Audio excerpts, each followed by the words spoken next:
বুধবার সকালে সিলেট নগরীর রায়নগর আবাসিক এলাকার মিতালি ১১১ নম্বর বাসা থেকে উদ্ধার করা হয় ৩ জনের মরদেহ। হত্যাকাণ্ডের পর রহস্য উদ্ঘাটনে তদন্ত শুরু করে পুলিশ।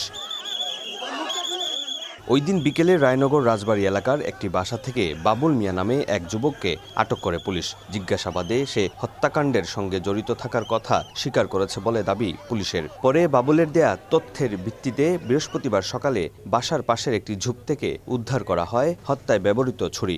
আসামি বলছে যে আমি একটা ব্যাগে করে নিয়ে আসছি, নিয়ে আসার পরে ব্যাগ সহ আমি ফিকে দিয়ে ফেলে দিছি।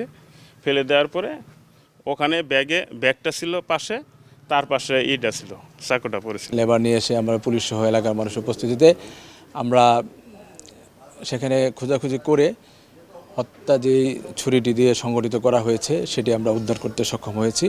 পুলিশ বলছে ওই বাসার গৃহপরিচারিকা তাহমিনার সঙ্গে বাবুলের প্রেমের সম্পর্ক ছিল। বুধবার তাহমিনার সঙ্গে কথা কাটাকাটির এক পর্যায়ে ছুরিকাঘাত করে বাবুল। তাকে বাঁচাতে এগিয়ে এলে কুপিয়ে হত্যা করা হয় বাসার মালিক মোহাম্মদ আব্দুস সাত্তার ও তার স্ত্রী সুরাইয়া বেগমকে। পরে বারান্দা দিয়ে পালিয়ে যায় বাবুল। এদিকে হত্যাকাণ্ডের বিচারের দাবিতে নগরীর কেন্দ্রীয় শহীদ মিনারে মানববন্ধন করেছেন এলাকাবাসী। মুরব্বী তো আর নাই, আত্মাটা শান্তি পাবে, আমরা চাই বিচারটা সুস্থভাবে হোক। এই ঘটনা যেন আর বিতালির ভিতরে আর ঘটনা না ঘটে। এটার পিছনে কি কারণ, কে আছে বা কারা আছেন, এটা একটু তদন্ত করে বের করা হোক। এরকম ঘটনা যাতে আর কারণ করে না ঘটে, দ্রুত বিচারের আওতায় তার শাস্তি চাই।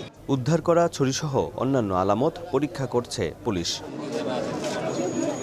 অপু বণিক, সময় সংবাদ, সিলেট।